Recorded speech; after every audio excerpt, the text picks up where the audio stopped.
You can start, Jyoti. Okay.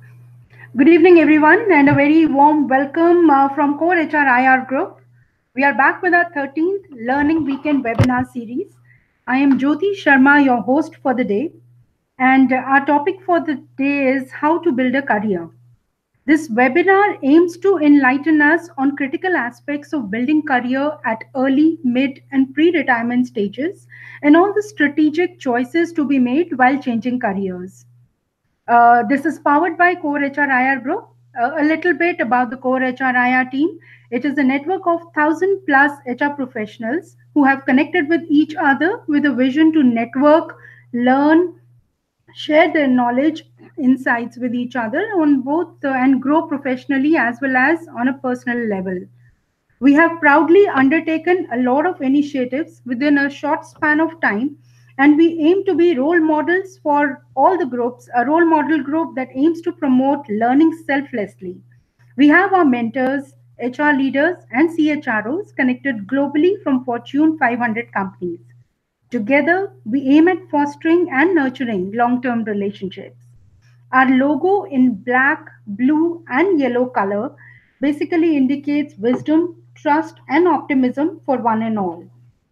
We have we have come up with a lot of initiatives which have played a unique and catalyst role in shaping leaders for tomorrow. Few of the initiatives that we would like to speak about we have come up since our inception. We have a WhatsApp interactive platform wherein all HR professionals connect, collaborate, and share their expertise with each other.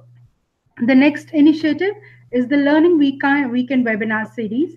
So we proudly can say that today is our 13th Learning Weekend webinar series. Then we have our Chai Buddy series, which we are again planning to have an outcome in the month of February or early March. This series aims at having all the HR professionals meet face to face, discuss new ideas and initiatives, and all the industry practices and latest trends. Another initiative is the job board, which is essentially to provide all HR professionals with career opportunities in HR globally. Our next daunting initiative is the Shining HR Award, which aims to felicitate outstanding and deserving HR professionals. Moving back to our speaker for today. In fact, it's a privilege to have with us Mr. S.V. Nathan. He's our leader for today. He needs no introduction at all. I feel extremely privileged to share a brief about him. He's the partner and chief talent officer of Deloitte India. He also serves on the executive leadership of the firm, and he's a member of Deloitte's Global Talent Council. He has over 30 years of experience in HR management across various industries, including manufacturing, hospitality, IT, telecom, and professional services. He's a role model, industry leader, mentor, and an advocate of ethical leadership. He coaches by training various fellow partners and CEOs.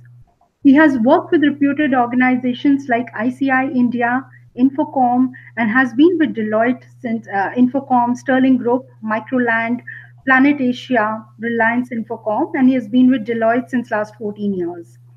He is a postgraduate from XLRI and a BSc in mathematics. He is one of the most respected voice in HR and has been conferred with Distinguished Alumnus Award by XLRI, by his alma mater. And also, he's been conferred with the National Male Ally Award by Avtar and Working Mothers 2017 for development of women leaders. He's also a chairman and member of board at Sumedas, which is a non-profit organization. On personal front, he's an avid reader who loves to cook for his family and friends too. So a little bit about me. I am Jyoti Sharma. I'm a HR professional with over 12 plus years of experience. I'm currently working with British High Commission in a regional South Asia role. And previously, I worked with organizations like British Council, Aon Hewitt, and IBM. So moving on to our topic for the day, which is how to build a career. Let's hear it out from our expert, and I'll be proudly introducing Mr. S.V. Nathan. Over to you, sir. Hey, Jyoti, thank you so much. And For all the people who have joined in, thank you so much. This being a Saturday, 7:43 in the evening. Many of you have joined already, waiting for this to start. And it's one of those moments when you really feel very good, because if you ask me whether I would spend my time on a Saturday evening trying to learn something, it would take an effort. So people who are on the call, a sincere thank you. I do hope that I'll make a good account of what this evening is about. Part of this evening is predicated um, by some of my own experiences as to how you build a career. And if you distill all that knowledge and put this in the few slides, this is what it would look like. Along the way, what I also plan to do is to say, how does one move into an earlier career? What choices does one make? And how does one move along? In the spirit of what this whole evening is about, I will try to make it very light. So let me start with a story. I'm not sure how many of you have really bargained for this, but I'm going to start with a story. So this is a story of an old lady. She had just one leg, and she used to hop around. She came from a very, very modest, actually poor family. She they used to live in a chawl kind of a place where you had, for privacy curtains, just a lot of jute bags which were kind of stitched together. The drawing room or the living room of a house was really the sidewalk. So the place where people walk on the road used to be the place where you used to sit in the evening. And she used to have a bowl of a little bit of gruel food, and she used to tell stories to her 6 grandchildren. And I used to be very interested in that, so I used to keep running and wanting to spend time with her just to listen to that story. So every time I sat there, I would get all completely charged up because she was so optimistic. And it so happened that one day when I was sitting there, I noticed that there was a boy who didn't pay attention, and he turned to something that was on the road. So the grandmother got very upset, and she looked at the child and said, "Hey, why are you not listening to me?" So the boy said, "Grandma, I'm so sorry, but I saw a car go by." So what about the car? He said, "Grandma, can I ever sit in a car?" So the grandmother said, "Of course, child. You can not only sit in the car, but if you sit in a car, you must sit in the front seat. You must be the driver of the car, and the car must be yours. Or if you sit in the back seat, then the driver must be yours, the car must be yours, and you must be ridden to work." So this child had almost stars in his eyes, and he asked the grandma, "Grandma, can it ever happen?" So the grandmother looked at the child and said, "Of course, child, it can happen. If you think you can happen, of course, you will have to work very hard. Every day when I get off to work, I sit in my car, and as I head to work, the first thought that comes to me is that of the grandmother with the one leg. Um, I remember this as if this happened yesterday, because the boy who got distracted is speaking to you today. I was one of the grandchild of this great grandmother, and I'll always remember her, because as you try to build your career, it's a lot about the optimism that you hold and what you. So today, even when I'm sitting here and speaking to all of you, I can still remember my grandmother and what she said to me. You can if you think you can. It's all a matter of how you set directions. So, Jyoti, can we just move to the next slide, please? Sure, sir. So, this slide is a little bit about a compass. So, if you see a compass out there, it's all about, having a clear direction of what goals you want to set. Sometimes it's not in your hands, or many times it's not in your own hands. You want to do something, something else happens. Not all of us, by the way, have compasses at all. We'll go by the rising sun. We'll say, okay, here is where the sun sets, here is where the sun rises. So this must be the east and the west. And but that's a natural compass for me. or go by a North Star. I remember very early in my life, I wanted to be an engineer. My father could not afford it. I did mention to you that we came from a different background. And so I tried to do an undergraduation because he said you must get to work very quickly. And when I did this undergraduate graduation, I was running pillar to post because we were moving from Nagpur, where I was with my father, and we were moving down south. And and all the colleges refused admission. There was only one college, and the college said, "Okay, why don't you do Sanskrit? Because that's the only subject that we have." And I looked at that teacher and I said, "Can we get something else like economics? Because that if I can't do engineering, can I do economics?" Finally, she settled on mathematics. Mathematics it was. Do I love mathematics? I can tell you, hand on heart, it's not my favorite subject, but did I do well in that? I did exceedingly well. So don't like, if you don't get what you like what you get. So part of our early strategy is as you look at your goal, start to look at it with a clear intention that there is the true north, I'm going to head there. But if there are different paths along the way, I'm quite willing to take that. I was very fortunate because as soon as I finished my BSc, my dad was in a slightly better position. So he went ahead and he sponsored my college education, my post graduation from Excel. And then even in Excel, did I get the job that I want? I don't even know. I wanted to do business management, and I finally ended up doing human resources. My first job, there were actually three jobs that I got on campus, and the first job that I got was in sales and marketing. And I didn't want to do sales and marketing, but that, by the way, that was in one of the biggest multinationals in India today. And I didn't want to do it. They were willing to pay me a lot. I said no. There was the other one was a company that somehow I felt I should not be joining because their ethos was different from mine. Uh, and and last but not the least, I like an organization where the culture is good. So that's how I came in there. So let's move to the next slide. So what do people really want? So first, the people want to get help. They want help to navigate their careers. So whether this is early, mid, or late careers, people want somebody who can help one navigate in an organization. I was very lucky. As a management trainee, I still remember there was a gentleman called Ravi, and we used to call him Ravi G.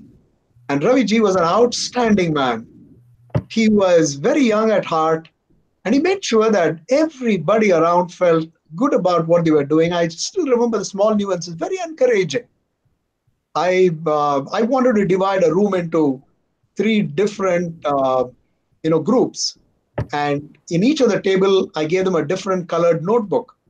And at the end of it, I said, okay, blue colors on one side. This is a very simple thing. Anybody would do this. But I still remember he came in and he said, hey, that was a cool one. And why do I say this? Because in organizations, we need people who can navigate the organization and be encouraging of what's happening. People also need constructive feedback. When you look at the next slide, please. So when you look at feedback, you're looking at feedback, which is a constructive feedback. Going back again to Raviji. Raviji was a person who would give me constructive feedback. He will say, Nathan, you did well here. These are some things that you've got to do better. And by the way, you must start to look at few other things as well. So that is a form of constructive feedback. Love the man. Let me move on to the next thing that people really want. People really want someone who can coach them, people who can stand up for them. Because the easy way of coaching another in an organization is not to tell them this is what you should be doing, but being what you think the other person should be doing. I remember one day I got fired for no reason by my boss's boss. I mean, this is as high as it gets in an organization. It was very difficult for me. And suddenly, out of the blue, this man came running in. He stood in front of me and he says, Nathan, go back to your office and I'll see you there. And he looked at this chief executive and he looked at him in the eye and he said, that boy may be responsible, but I am accountable. Now, that is the greatest coaching I've ever received in my life. Stand up. Stand up for the people that work under you. So you need people who can stand up. If I move to the next slide, Jyoti, you will see on this slide that you need people in organizations who will sponsor others.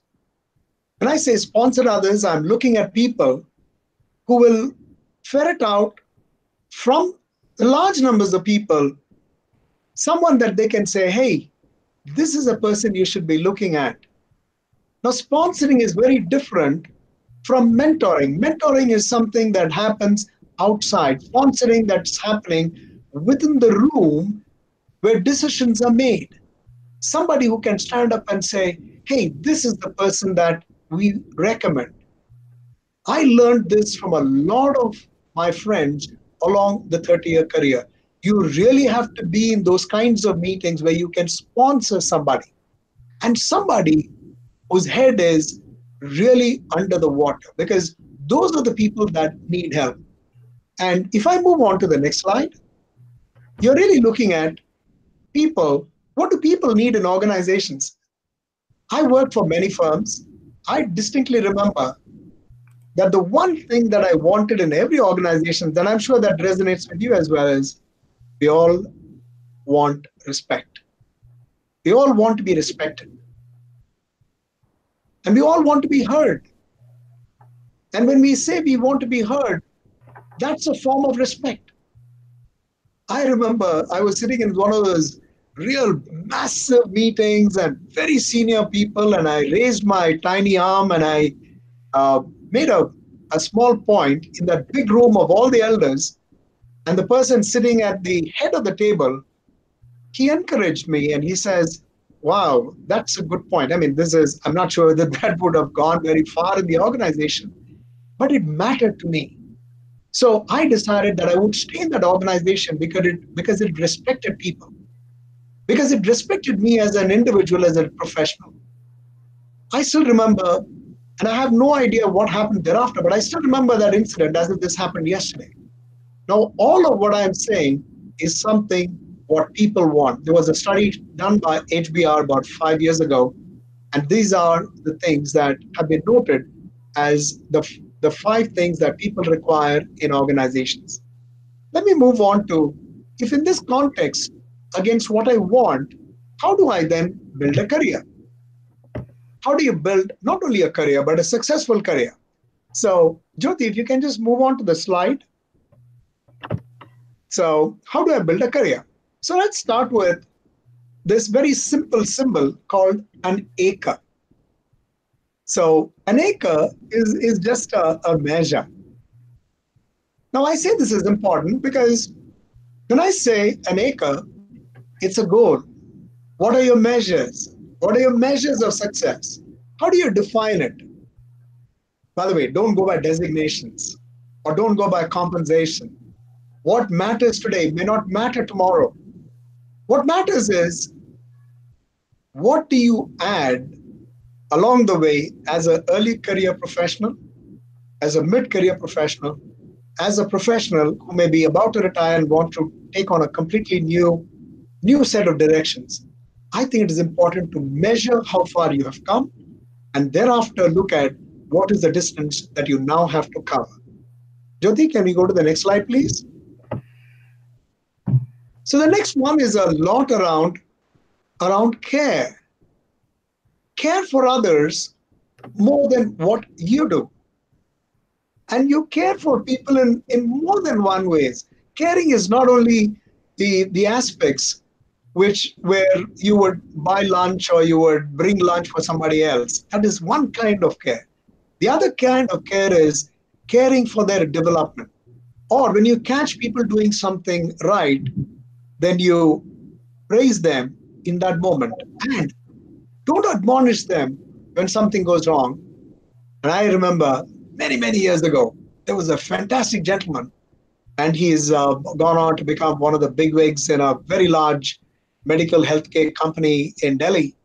And I remember this happened on the shop floor, and here was, the maintenance people are always at loggerheads with the process guys. People who are in plants will understand this really well, and they were always at loggerheads. One was putting all the blame on the other, and here comes this gentleman, and he puts his arms around both and he says, "Hey, listen, we are here for an organization. It matters not who is right and who is more right. What matters is what can we do to solve the problem which is to hand." I think he dissipated that problem so quickly. It always stays on my mind because all of this is about care. Let me move on and talk to you about the next one, which is extremely important in one's career. In one's career, it is important to have a ear. When I say ear, it's important to listen. When I'm talking about listening, is about listening to what is said, but more importantly, what is not being said, the unkahi. To be a great professional, you have to listen. You have to listen more by listening than by any other means. The quick thing is asking the right questions. In fact, I still remember one of my bosses, he was so very fond of me that he gave me a book, and that book was called How to Ask the Right Questions. And I thought he was doing it just to make fun of me, but he sincerely meant it. I read that book and I got a little wizened because I think it's important to ask the right question. And so that is not enough. The question is, how do you then listen? It's also important at this point in time to talk about networking. How do you network? You network on forums such as these. You also network on places like the LinkedIn. Maybe you go to a conference. You collect a few visiting cards. You collect a lot of ideas. But when you collect these ideas, see what you can do with them. But stay connected with the people that you have met. Don't take visiting cards, pile them up, put them in your pocket or in your purse, and you forget all about it. Stay connected because these connections are what I call as the ones that completely disintermediate and get you to where it really matters. Network, because network is a lot about your net worth. LinkedIn, great place, but make sure that you don't overdo this. Anything that you do it in check, but keep the right company. That's what I would say. Let me move to the next one and talk about rare. When I talk about rare, I'm talking about individuals who, in the course of a career, can become very rare in an organization. Why is this important? Start to become a person who takes initiative. Be one who is completely indispensable. Everybody wants you because you're the person who has enormous energy.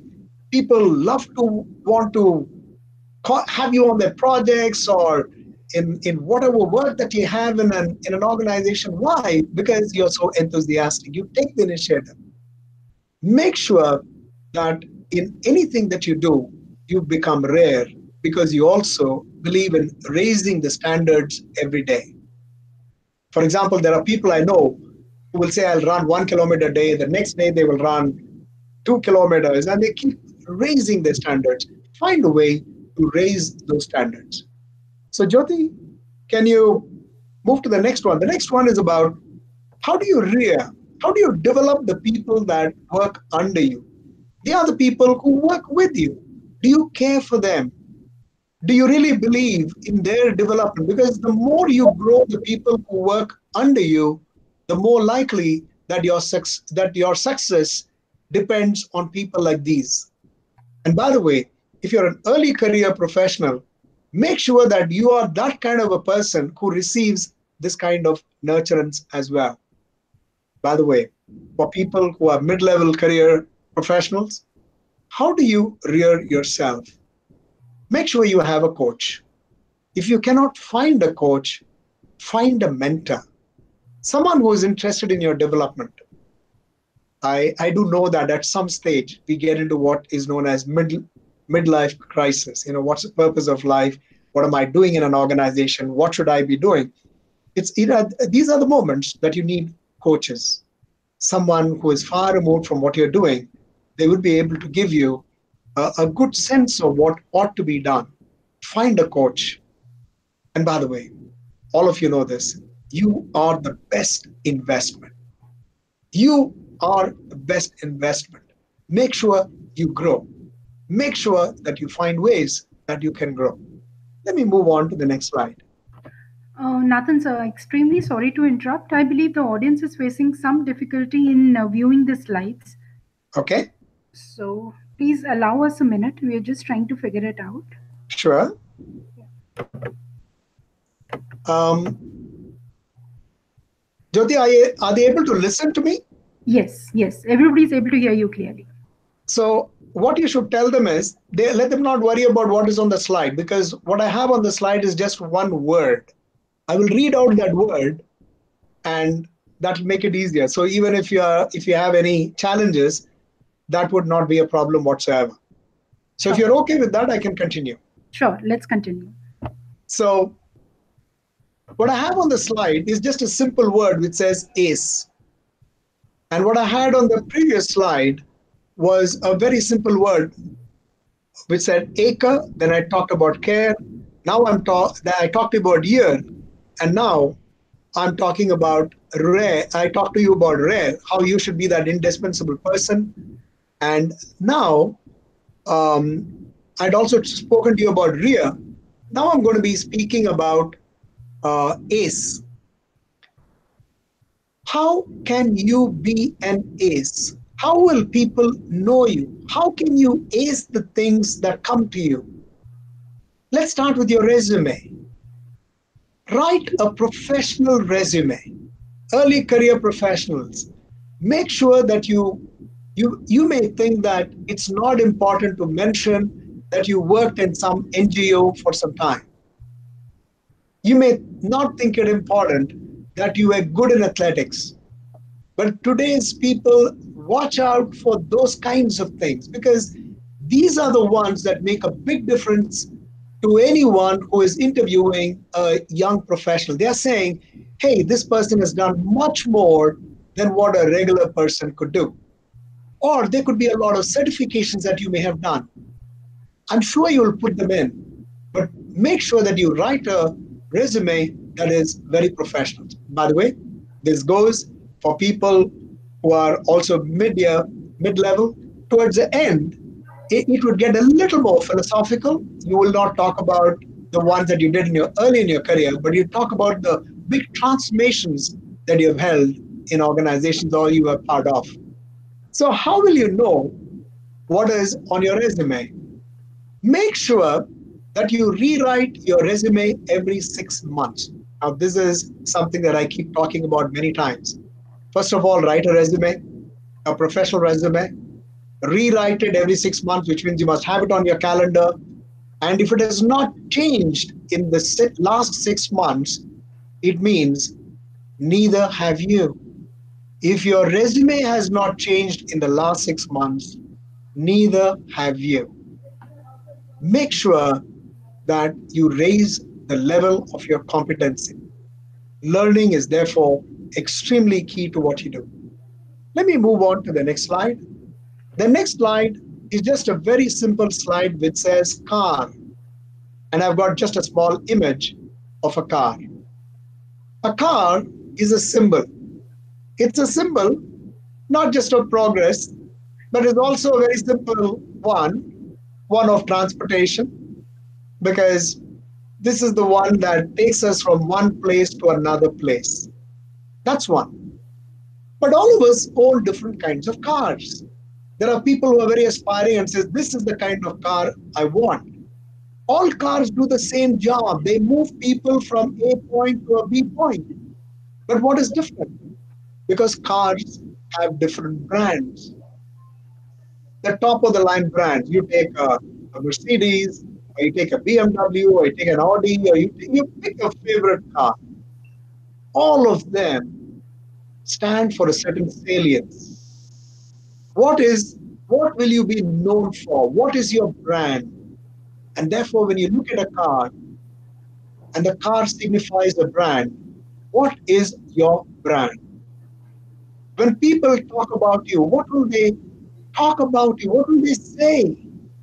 And therefore, you start to do, whether this is early, midlife, you have to start to say, what is the brand that I wish to build for myself?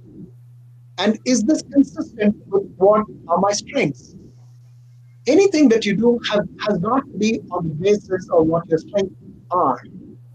Last but not the least, even as you have a brand is only as strong as people think it is strong. Therefore, you have to communicate. Hey, does it mean that I got to tell people what I'm good at? Answer is yes. And by the way, this held true 30 years ago. It holds true even today, even more so today. And therefore, having a brand and a strong brand is very important. Let me move to the next slide. My next slide talks to you about race, and that's what I have on this page. I've always found it useful to look at things in a context of a race. Now, a race, there are people who will get into a race saying, hey, I've got to win this race. There are many who will say, I want to run this race. There are a few who will say, I want to finish this race. And there are many who will say, I want to enjoy this race. So you just have to pick what you wish to do. In the context of a career, much of what we do in careers is about a race. Sometimes you don't even want to win the race. All you want to do is you want to help somebody along, somebody who may have started to limp, and you want to put your arms around that person and you say, let's limp along together. Those are those moments when the race does not matter, but what matters is the journey. Even a marathon is something that people want to run. Many run that because they want to be competitive. Many want to run because they want to finish it. There are a few who will say, I want to run because I think I will enjoy what I'm doing. So if you put all of this together, and if you will find right in the middle of this GIF, Jyoti, if you can go to the next slide, please. Right in the middle of the slide, I have something called career. And and if you do an anagram, if you take career and start to make words out of it, you will find the word care, ear, rare, rear, ace, acre, car, and you will find all these coming just out of this one word called career. In care, be genuine and caring for them. Think about others' interests. Ear, listen. Rare, differentiate yourself. Differentiate yourself. In rear, look back, not. Look ahead, yes. Take the people along with you.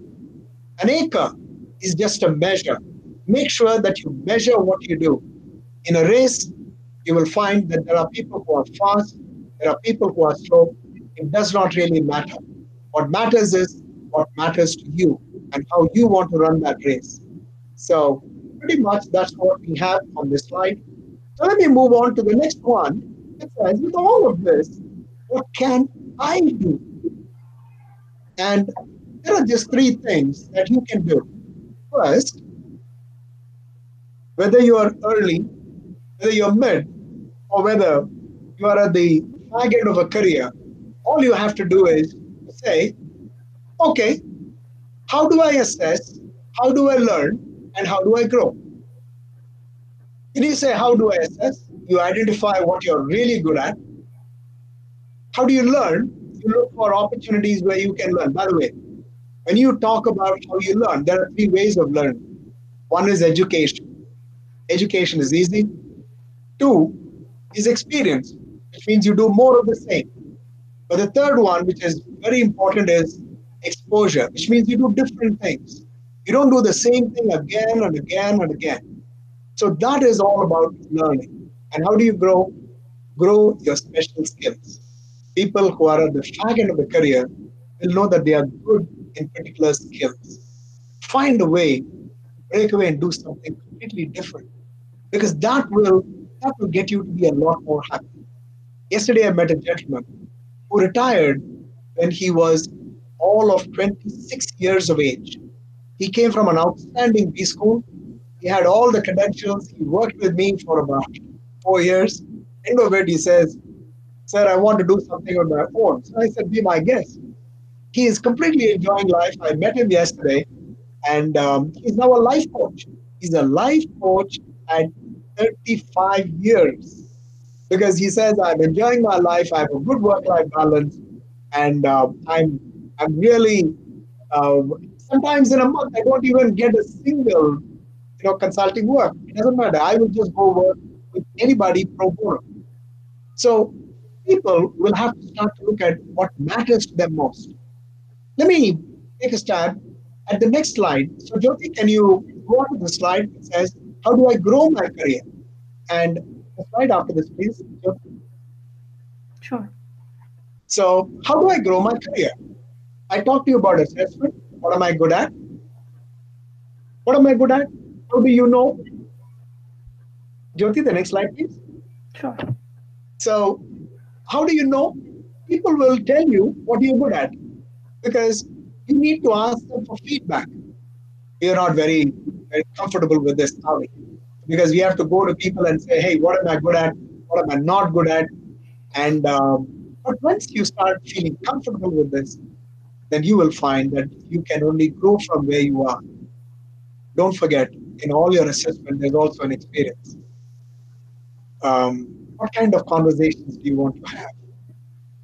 What are your near-term goals? What do you wish to do when you're at a midpoint in your career and you find that this is not the right organization? What should you be doing? Start to look at what are your strengths. Why do you think you want to leave? You want to leave for the right reason, absolutely fine. If you're wanting to leave because it is on the basis of certain values and principles that you hold, don't worry at all. You can always find another job, but you cannot change the values that you hold. What are my differentiators? What skills do I develop? How are they different from what others have? Let me get on to the next slide. And this one is, how do I build my eminence? I talked to you a little bit about this. What are my strengths? Two, what are my passion? Three, what do I do differently? How do I innovate? How do I listen to my clients? How do I listen to my customers? How do I listen to people who are around me, my bosses? Because all of this will get me to build my eminence because this is what I would be good at. And don't forget, you have to network. Your network is your net worth. Let me get on to the next slide, please. So, next one, that's right. So many of us now are or could be at crossroads. So, first one that I would say to all of you is, in the here and now, forget the past. That does not matter. The future does. How do you work? You work because you start to collaborate with people. How do you collaborate? First of all, you got to know people. You network. Jyoti said this very well.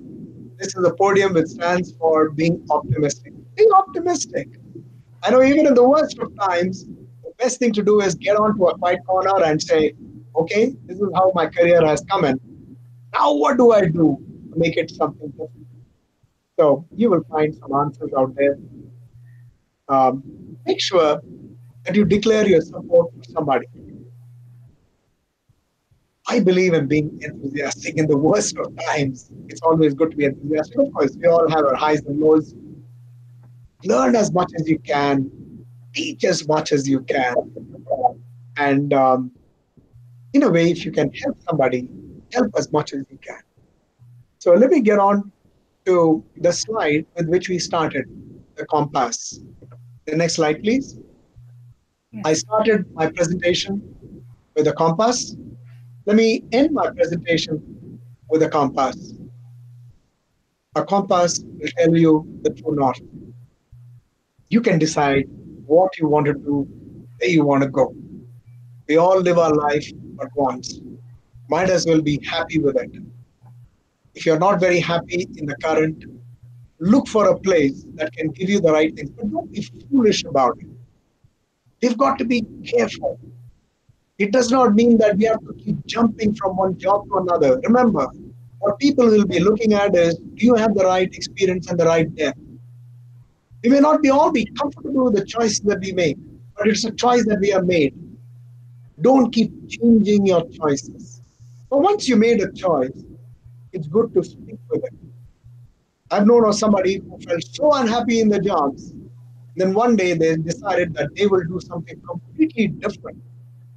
And by the way, they changed from one kind of a profession, they changed to a completely different profession. So I still remember there was a person who was a hardcore technical engineer.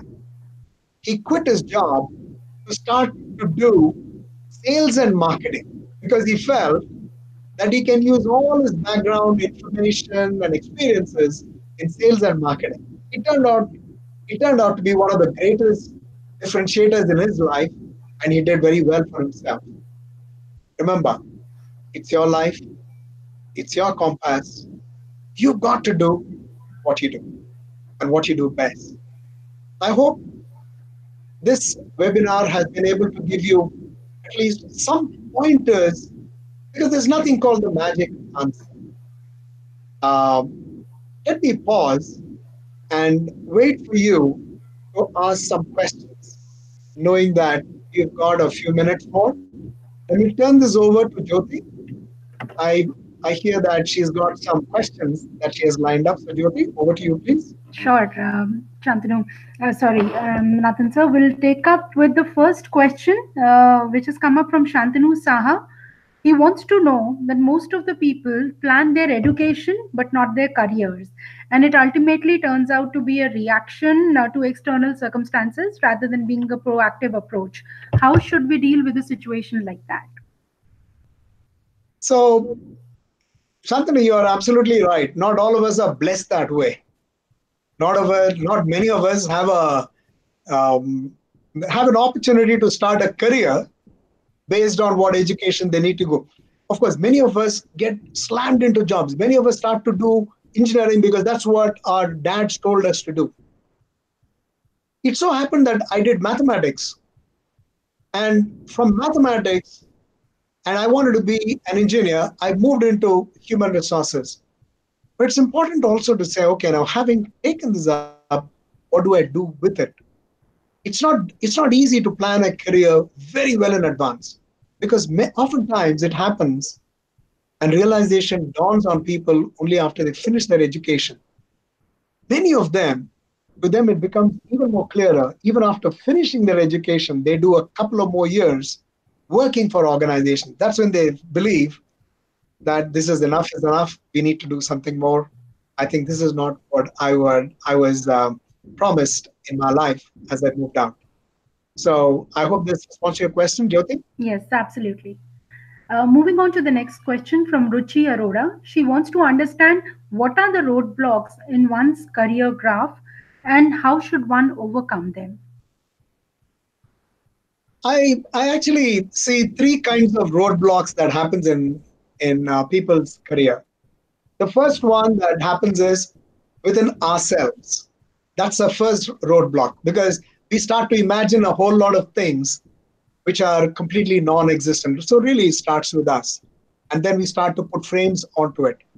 The second one, and I hate to say this, is we start to believe that the roadblock is with our boss. It could well nigh be. But the art of negotiating that, or the art of the dialogue, the art of even getting them to hearing you out is one way out. The third one is sometimes this is the luck of the draw. The luck of the draw is you not only work for an organization which may not be the kind of organization that you really wished for. Two, you have people that work around you, including your superiors, and they are not the kind that would add value to who you are. In such cases, what would I say? Find another environment. These are the kinds of roadblocks that people face. If you can navigate that, nothing like it. But if you feel completely down and out every day for days on end, By the way, I'm not encouraging a lot of attrition on this call, but all I'm saying is be a realist. Don't kill yourself. Don't kill yourself. These are the kinds of roadblocks that you have. But it starts with you. Don't forget, that's the biggest roadblock. It's our minds. Back to you, Jyoti. Thanks, well said.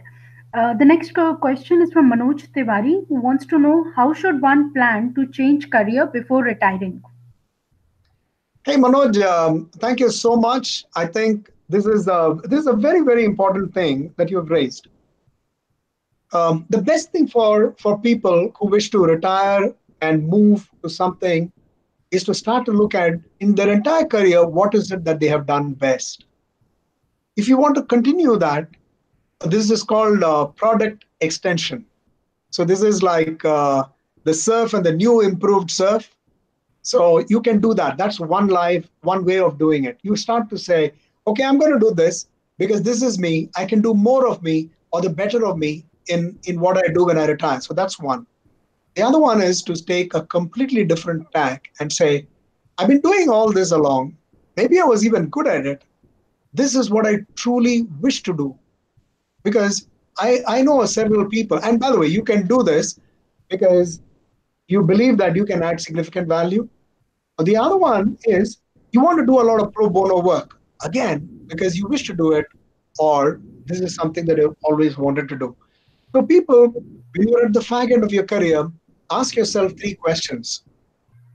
What do I want to do so that I can be a differentiator to myself in the next 10 years? That's the first question. Two, what are my strengths? Will all this play to my strengths? That's number two. Third one is you really have to have a good assessment of, do you believe that there is an environment which will support you and take you along? Because I have known of a few people who have stepped into something, but they have just been waddling along because they had not really prepared for it. So you need to prepare for it before you go. One way of preparing is, what do you think I can do? Two, what does the environment look like and what is it that I can work at? And three, what is it I've never done before? It's always been with me, but that is something that I want to do today. Take a plunge. You will do well, Manoj. Great. Thanks, sir. Moving on to the next question. It's from Parul Chatterjee, who wants to know that we specifically speak a lot about diversity and inclusion these days. However, we still come across vacancies and job posts which state females only or male only candidates. So, do you think this is the right approach or it should be stopped completely? Barul, this is a fantastic question. I really liked what you just asked. I think it's a fair question. I don't think you should have this differentiator which says, this is not the way to say I want only male, I want only female. Um, Today, this is what, see, gender equality in India is going to come in another 96 years. If you're going to be looking at 50-50 parity, is going to take 96 years. This is what research tells us. But we can be ready for it. But we don't have to make these kinds of what I would call as sexist recruitment ads that would ask only for males or only for females, because I think it's completely out of line. But remember, there would be jobs which could be making a statement that we would prefer males. For instance, if you're looking at riggers, now riggers are people who traditionally have been men because it's hard work. You have to work on a ship, or you have to be working in mines, you have to be working in places where there's a lot of physical work. Certainly, they would say, but you got to put it out in such a way that people understand it. People today understand this only too well. But um, making these kinds of comments, totally with you, Parul, it's completely out. Great. Thanks. The next question is from Naipal Singh, who wants to know what are the core or niche areas of HR services in the mid of the career where most of the administrative services are being automated. So, what are the mid careers in HR services that one should look at?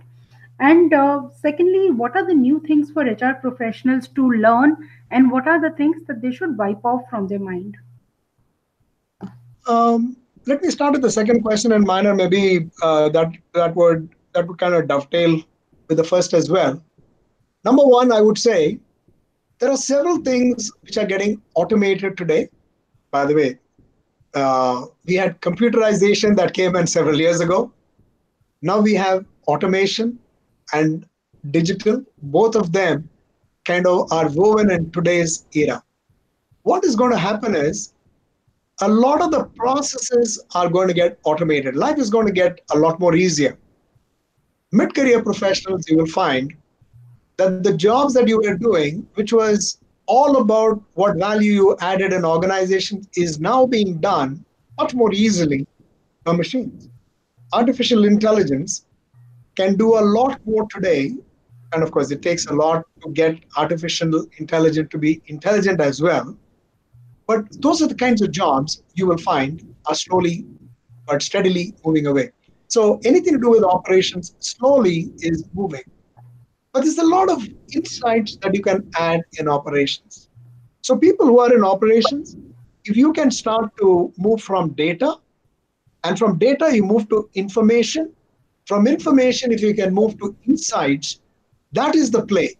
So if you can start to look not at data, but you can look at insights, this means look at analytics, then you would have done exceedingly well for yourself.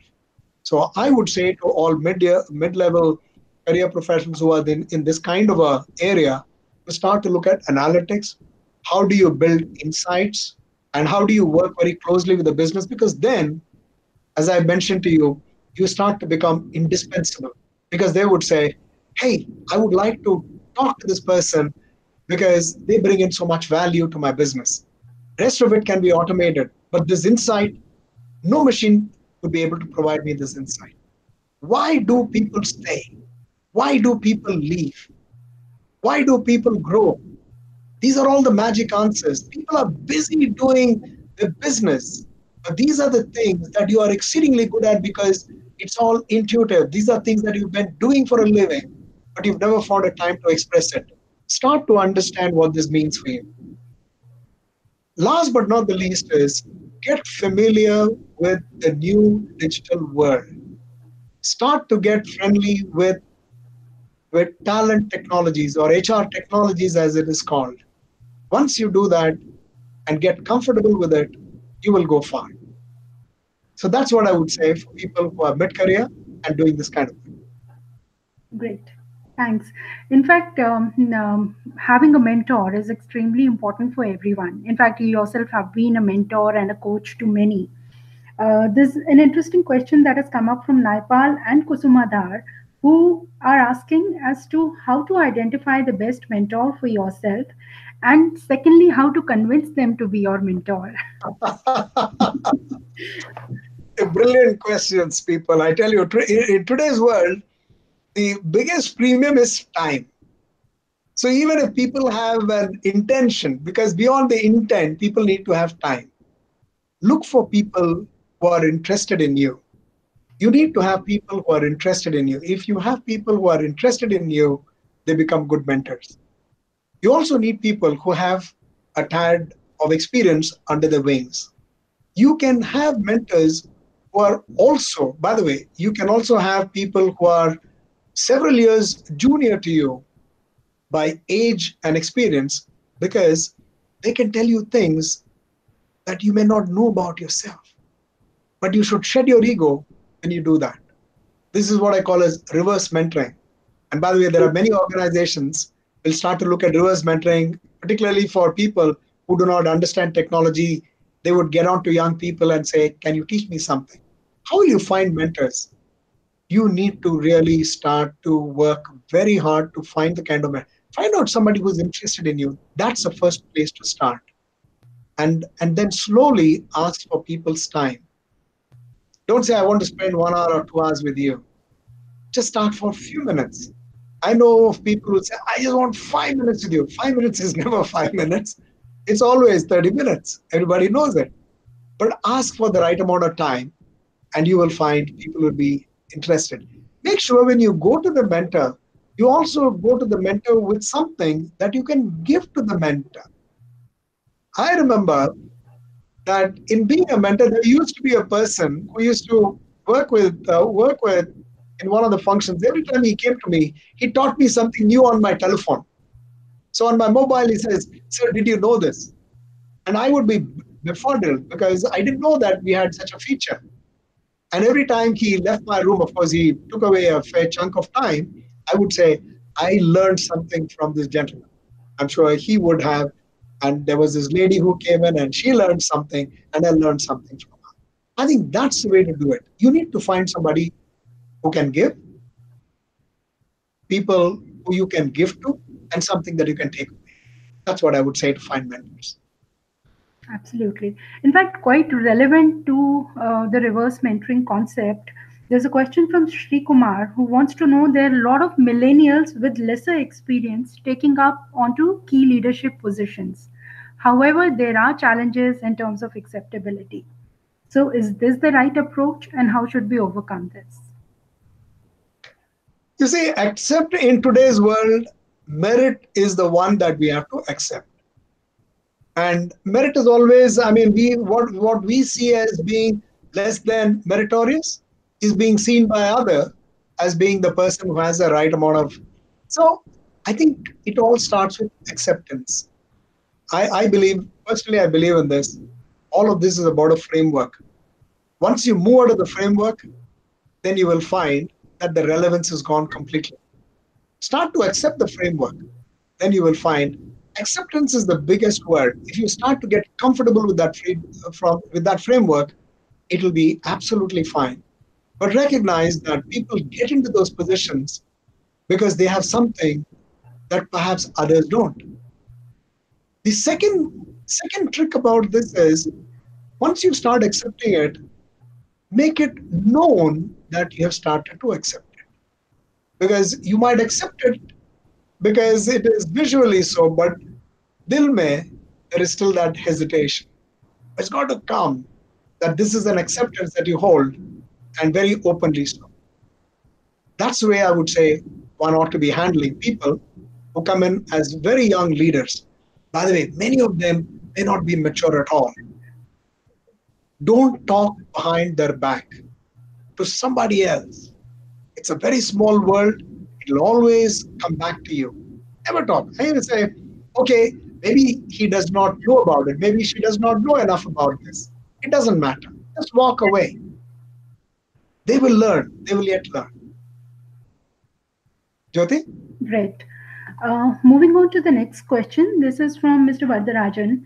What he states is with all the technological shifts, it seems HR is losing human touch and interface with people around them.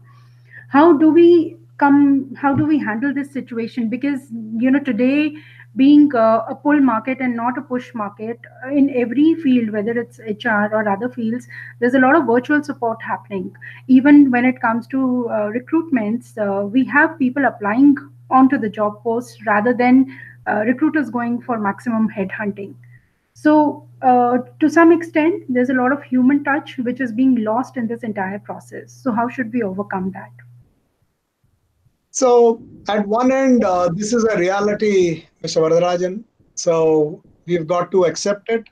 But there's one large chunk of a role what a human resources professional does, and that is to bring in the human touch back to an organization. There is no organization that can run without people.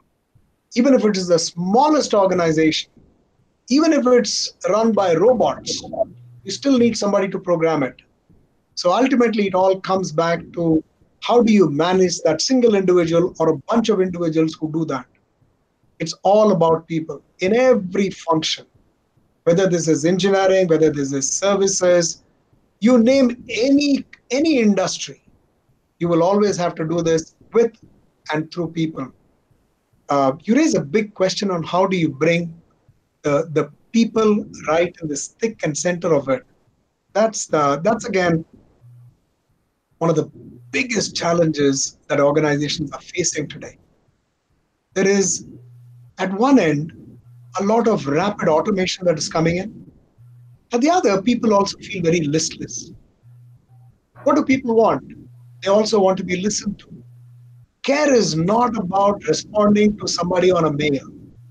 Care is also about meeting people, even greeting people.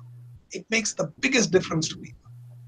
So in today's world, um, getting in touch with oneself, making sure you get in touch with the others who are around, and last but not the least, how do you build culture of touch?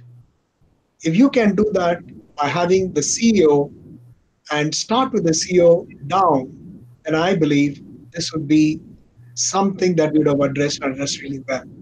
So HR leaders have an opportunity to work very closely with the CEO and find a way to make it an organization that cares. And care is always about people. Great. Thanks. The next question is specifically for freshers who are MBA pass outs. So, what they basically want to understand, what are the right kind of roles to look for post completing the post graduation? And secondly, a lot of our population want to go from, take time preparing for government jobs or take time preparing for GMATs. And in the interim, they lose out on the experience which they would have gained ideally if they would have started working, and ultimately they end up getting offers which are at a much lower package as compared to what their expectations are. So what would be your advice for freshers specifically? To all people who are freshers, I would say that you are at the beginning of a marathon race. It does not matter. So don't worry. And don't worry even if you're not fully prepared, because all you have to do is run. Sometimes you run a little slow, and don't worry about your compensation at all. Life is not about compensation. You will find that if you chase compensation, then that is a career which is meant to ruin you in the short and the long run. Career, when you find that you're running behind compensation, is almost like chasing a shadow. If the shadow is in front of you, it means the sun is behind you, which means you're moving into the sunset. But if you run and the shadow is behind you, it means that you're facing the sun and you're facing the challenges. To all of you, I would say it doesn't matter where you start, but have a very clear goal that this is what you would like to do in the next 5 years. You may not even get to know that. Doesn't matter. But start. But don't worry about compensation. If you believe that this is what you have to do to study to get there, put all your efforts and start to study. At the end of it, if you believe that you want to come back to work, doesn't matter where you start, because you will have so much of that willpower saying, this is what I want to do to go ahead in my life, that you will easily overtake a lot. So to you, I say, keep up your passion, because that will override everything else. Thanks, that's quite inspiring and motivating. The next question is, how does one know that one is in the right career, and how does one identify as to the right time to switch a company? This is what I call as a fantastic question. This is brilliant. This is brilliant. So whoever asked this question, I would say hats off to you. First of all, how would you know whether you're in the right job, whether you're in the right career, not job, in the right career?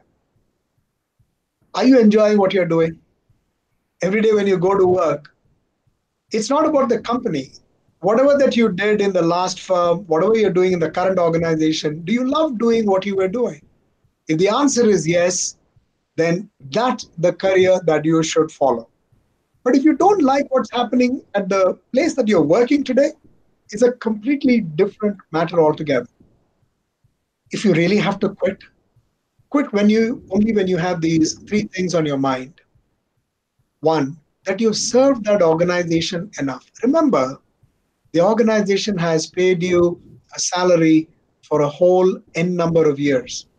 The shorter the number of years, know that it will bear very heavily on that organization.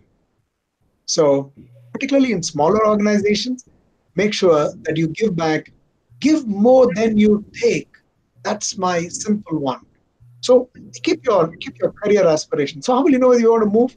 And you're given back enough and you believe that you have done enough. That's the first one. Number two, you have to choose what is the right moment. You will know that this is the right moment when you start to feel really lousy, when you have to drag yourself to work, then you know that you're not enjoying this anymore. The third one is when you're not learning enough and you're not growing enough. When I say learn and grow are the two things for which people stay in organizations. So when you don't learn, no point staying in that organization because you're not adding to yourself. When you don't grow as a professional. When I say grow as a professional, I'm really talking about, are you given differentiated experiences? Do they put you in kinds of projects or a different kind of work than what you have always been doing, or they just grind you into doing the same thing again and again and again? So that's a time when you say, okay, I'm not growing, I'm not learning, it's now time to move on. So those are the 3 points that you need to keep in mind when you're making those kinds of changes. Right. Well said. In fact, other than learning and growth, a lot of people also switch jobs because of work life balance, and that's become a major challenge. Both at an individual level as well as at a level wherein you have people reporting into you who are facing similar challenges. So, how to overcome situations like this?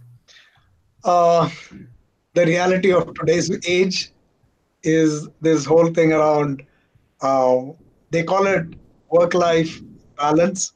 I would just say work moves into your life, life moves into your work. If you truly enjoy your life, you will find ways of managing all of work and all of life. Um, but make sure that you enjoy what you're doing. If you're not enjoying what you're doing, then there's no point. There are many organizations that look at flexibility. See whether you can exercise flexibility around it. If the answer is no, if you're not able to do that, then obviously you will have to find ways where you feel a lot more comfortable with yourself. So I would say work life balance is important, but start to integrate your work and your life, and you will be able to find the right answers. Last statement that I would make in this corner is, don't be beguiled that another organization is going to be any better than the organization that you currently work for. So be very careful in making those kinds of choices just because it looks a little more greener on the other side. The equation is more in your own corner. What will you do with your own life that makes a difference to yourself in the context of how do you integrate your life in a holistic way? Right. There's another question from Shweta Gokulashtami, who basically wants to know about people who want to switch industry after being in a particular industry for a long time. And in spite of having all the required skills, their profiles are at times not considered in the other industry.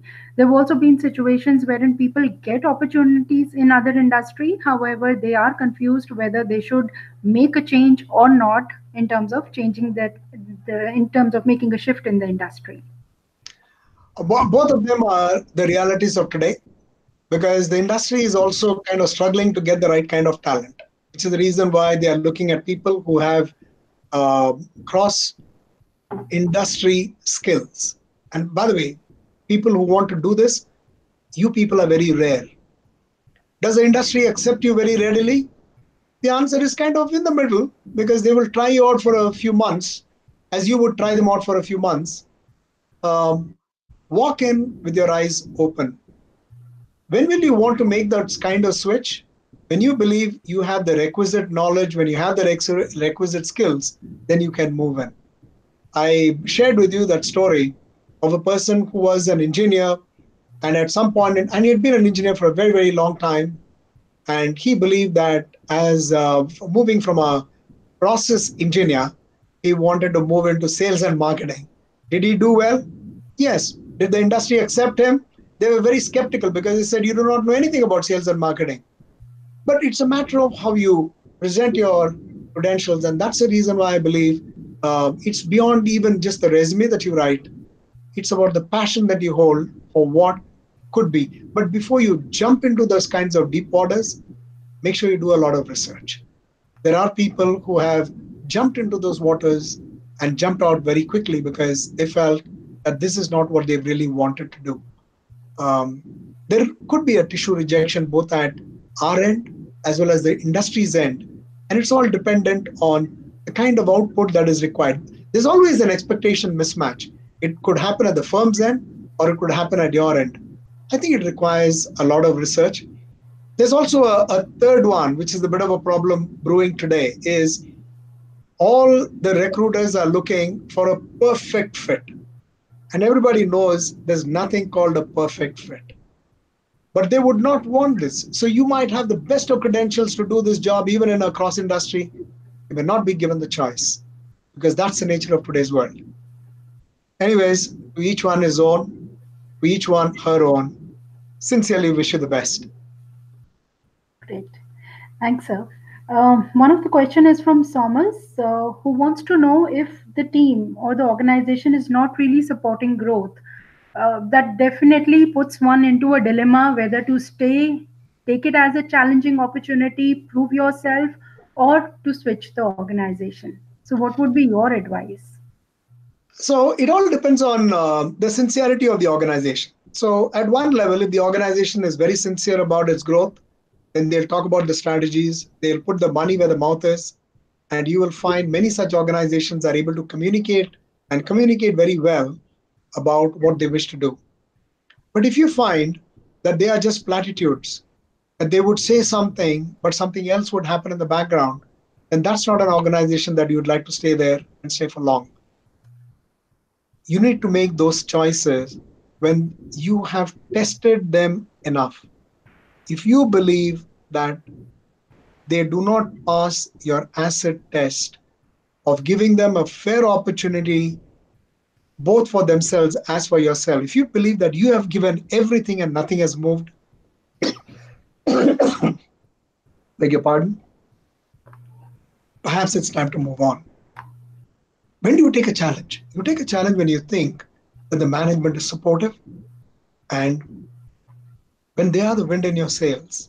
When that happens, a lot of things will start to come at you. But when you find that these things don't really happen the way that you envisaged, that's a very, very clear answer there. Move on if you believe that they're not sincere about it. Would this be the same advice in case of favoritism? Um, Favoritism is something which is a passing cloud. So, what happens oftentimes when we look at favoritism, because it is in our eyes favoritism, in the eyes of the manager, they are looking at a person who's more competent. Could be because it's about perception. You remember very early in what I had said, I made a statement. We are not very good at marketing ourselves. We believe neki kar kuein mein dal. That's not enough in today's world. Today, we not only have to do something, but let people know that this is what they have done and they have done well. This is what I have done, but I've done well. If you all do a good job of that, then maybe, who knows, we become that favorite person. And everybody is eyeing us and say, hey, this person is now the favorite person. And then there is a lot of heartburns that go around. My advice to all the people who have notions that there is a lot of favoritism, it could be perception, it could also be real. So I respect whatever is happening with you. All I can say is find a way to switch that mindset because if you raise your own standards, the frame will also change. People will start to look at you differently as well. Let that not bother you to a point that you start to look at work and you say, this is not the place I want to work because it believes a lot in favoritism. Completely agree with you. In fact, the next question is from Dr. Nandesh, who wants to know the key aspects to focus on or avoid when any professional hits the mid-career stage. So the first one that I will say to Dr. Nandesh is, my friend, don't give up. My first thing is don't give up. I will share with you something that I've never shared with anybody anytime. I have been jobless for 69 days. I was without a job. I was in between jobs. I was so confused in my life. What should I be doing? Is this what I wanted to do? And I had big notions of what would happen. And can you imagine, for 2 months plus, if you're sitting at home, your wife is going nuts and your children are starting to think that you're a loser. That's a time when things you start to look at what are your strengths. I did this. I looked at what are my strengths, what are the things I'm not really good at. Then I start to look at what are the kind of organizations which can do with somebody like me. What are the kinds of organizations that I would never touch? And then start to engage with them. When you start to engage with them, do this from a standpoint of being optimistic. In all my 69 days, there was not a day when I felt, oh my God, the world is around me, is descended on me, and they're like a big rock on my shoulder. No, I just felt time has now come that I must recalibrate myself and get a better compass in my life. I don't know whether I got a better compass, but I still know that I know what the true north is because there was a North Star. I started to look at the North Star and I said, this is what I'm made of. These are my principles. I don't want to give these up. It was a very simple choice for me because in midlife, what happens is you're worried about values. I was worried about mine because I was walking away from a ton of money because I held on to values. So the big question in my mind was, should I go after values or should I go after money? I said, it's okay to go after values. I can always get another job. I did so after 69 days. But the big thing was be optimistic and never look behind, never look at the past. The rear mirror is a rear mirror only because it's a small thing. The windshield that you have in front is huge. It's looking at opportunities in front.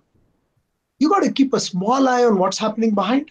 That's not the only thing. That's only to watch out for. Because in organizations, you have to be what I call as politically aware in what's happening around, but don't run on the basis of that. Don't get hurt. That's what I would say. Be optimistic. Start to look at what you're good at. You will always find something and find something incredibly much better, incredibly better than what you're doing right now. Sincerely wish you the best, Doc. Absolutely the best approach.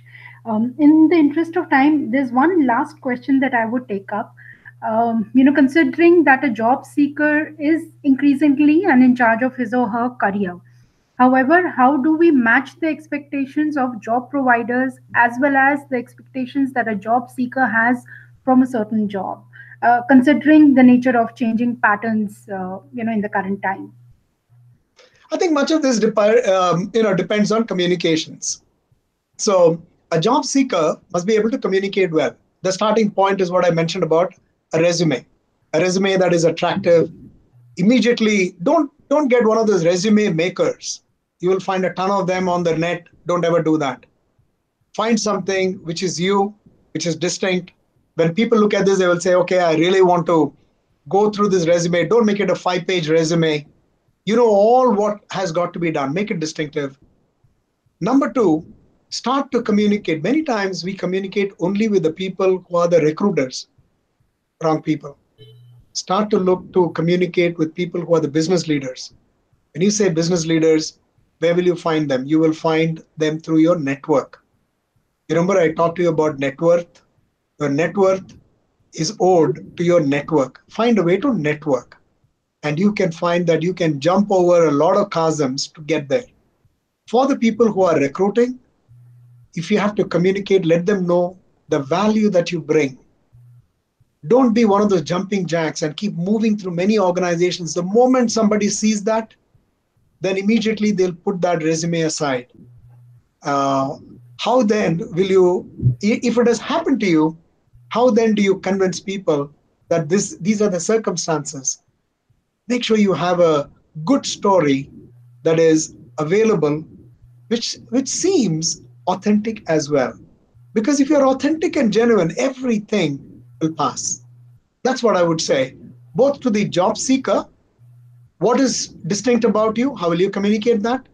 To the people on the other side, how will you make sure that you look at all the resumes not through a parsing machine, because that's will only be looking at word searches, but start to look at some resumes, but more so, how will you be available in such places, meet people who will never go to job sites, because there are the active job seekers and the passive job seekers.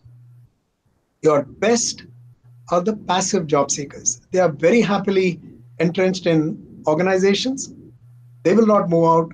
You have to get them out. So, what is your value proposition? What will you tell them? So, therefore, you have to communicate that as well. So, back to you, Jyoti. Great. Thank you so much, Nathan sir, for your extremely inspiring words and commendable advice to all of us. We've received more than 450 questions. We have tried My to God. take up maximum questions out of that. And I'm sure during this webinar, a lot of questions which we might not have taken up have already got answered. My request to the audience, in case there are still queries that you feel have not been answered, please feel free to write to us. You can even go ahead and connect with Nathan sir, and he'll be kind enough to take that up. Um, with this, we are coming to an end of this webinar. It's been a pleasure having you with us, sir, and a golden opportunity, absolutely, for all of us. Thank you so much, Jyoti. A very special thanks to Mr. Veer Bharat. I think he was a gentleman who much is owed to, because he was the person who was really, who's done a commendable job. Imagine 13 of these webinars, and it's not a small job. It takes a lot to get this off the ground. A very special thanks to you, sir. Thank you, everybody. Thank you, one and all. It's been an interesting conversation. Really appreciate it. Thank you. Good night. Have a Thank good you. Sunday coming up. Bye bye. Thank you so much, sir. And thanks to all the audience for taking out time. And a big thanks to Veer, Bhanu, Kirti, Kashish, and Anu, and many more behind the scene for their never ending support. All of you have a great weekend, and a big thanks to you again, sir. Thank you. Bye bye. Thank you. Bye bye.